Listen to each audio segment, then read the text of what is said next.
You're just wrong. It doesn't matter how good your body feels, you're just wrong.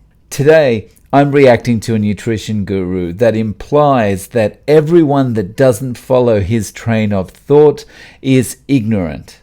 So this particular nutrition guru is Simon Hill from the Proof podcast. And recently, Dr. Eric Westman did a reaction to Simon Hill being interviewed on someone else's podcast. And so I'm going to react to some of the things that Simon Hill said in that interview.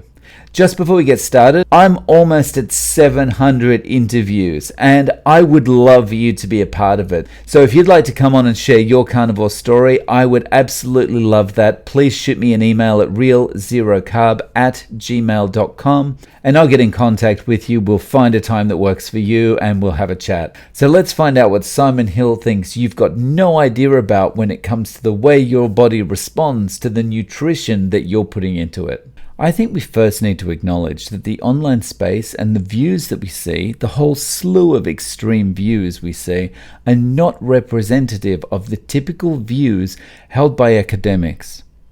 It's helpful to build an audience and to drive engagement if you have a contrarian or different position to the consensus. Okay, so first thing here, everyone that's out there talking about the carnivore diet or keto or some kind of diet that's helped them, their views are not representative of the typical views held by academics. All right, so that's great, but I would draw a line here and say, okay, but the typical views held by academics regarding nutrition, the typical views that they've held in academia for years, decades, hundreds of years, and those things haven't worked for people. People are getting increasingly worse.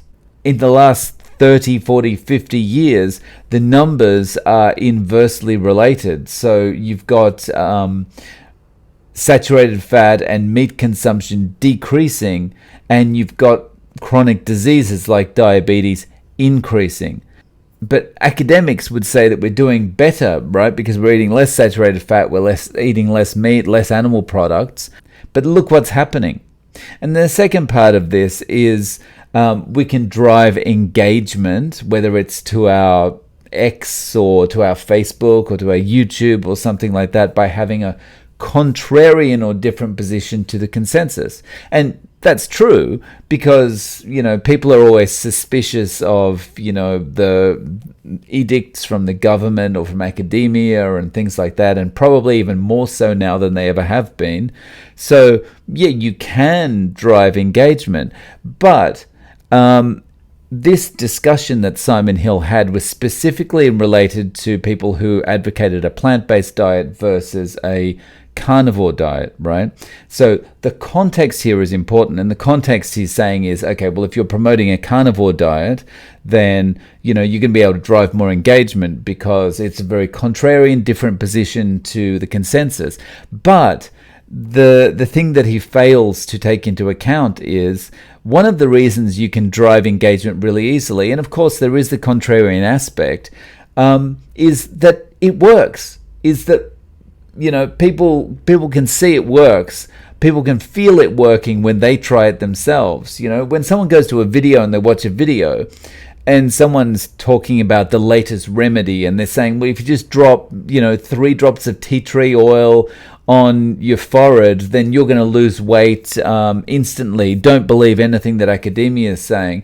Well, you're going to watch that video and go, yeah, right. I don't believe that for a second. And then the next thing you're going to do is look at the comments, and you're either going to say, oh, there's only 20 views and there's no comments, or there are a lot of views, there are a lot of comments, and the comments are all saying, this is ridiculous. What are you talking about, right? So no one's even going to take it seriously. But when you're first confronted with a video about the carnivore diet, or you start going down that rabbit hole, you're going to be skeptical at first, right? Because academia, the government, everyone has said this is the wrong thing to do. Don't eat saturated fat. Don't eat animal products. Like, minimize it as much as possible.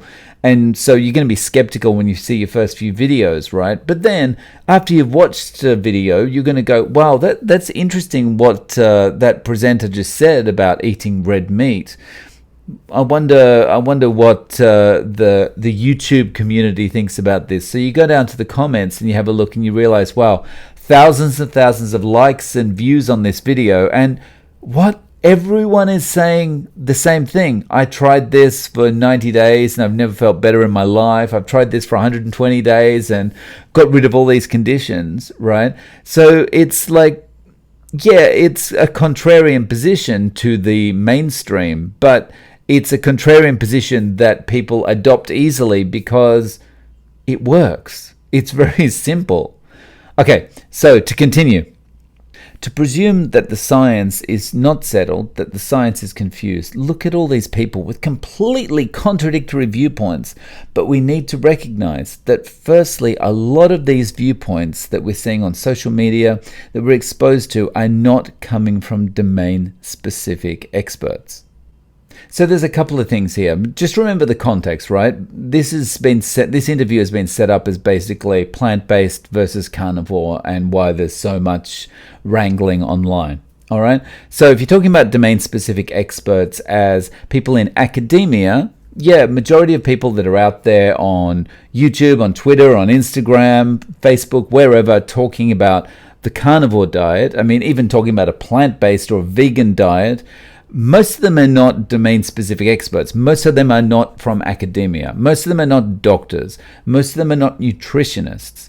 However, if you would define domain-specific expert as someone who knows how their body responds to the food and other things that they are putting into their body, you know, I wouldn't class something like cereal as food, but what they're putting into their body, if they are, you can imagine, a domain-specific expert on how their body is reacting to those things, then anyone that's talking about diet is a domain-specific expert, because they're talking about their experience, right?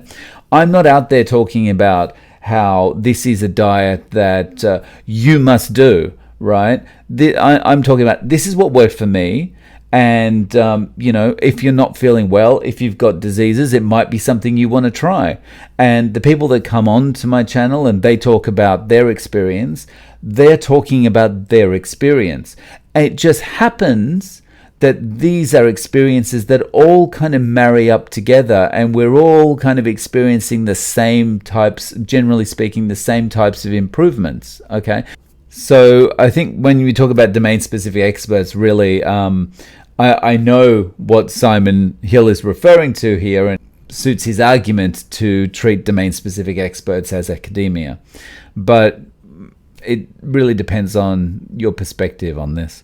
So to continue, we all eat food 2, 3, 4 times a day. And I think that leads to many people feeling like, because of that, they can have a very strong opinion on nutrition and food, and this is different to other fields of science, you know.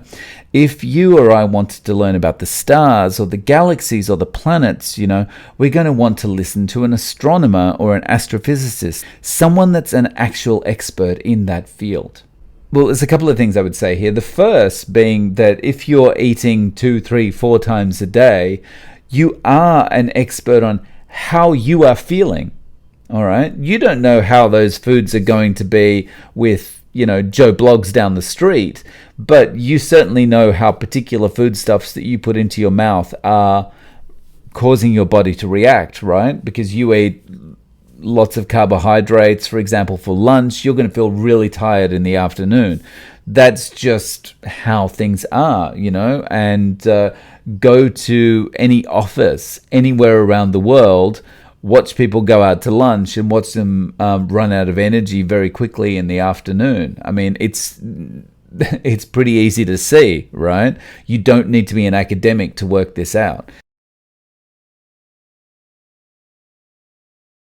The second thing I would say is if you want to learn about his example or his analogy here is if you want to learn about the stars, the galaxies, or the planets, you go to an astronomer or an astrophysicist, right? Well, if I wanted to learn about these things, I would go to someone who can teach me what I need to know.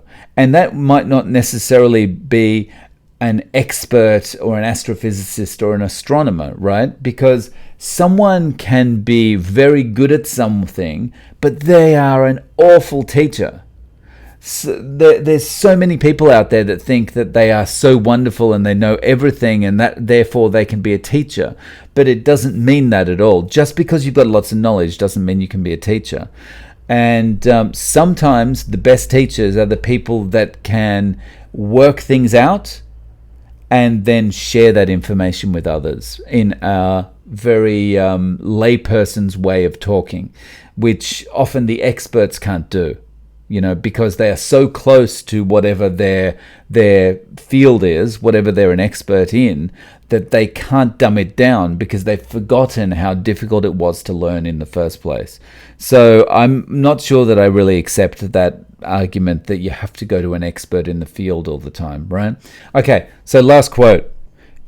There's a thing called the Dunning-Kruger effect, and it's where, you're overestimating your capabilities based on the level of knowledge that you actually have.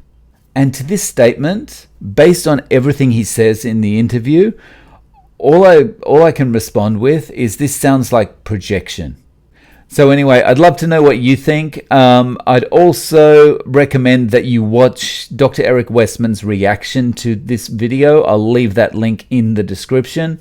And if you want to see an awesome interview, check out this video next.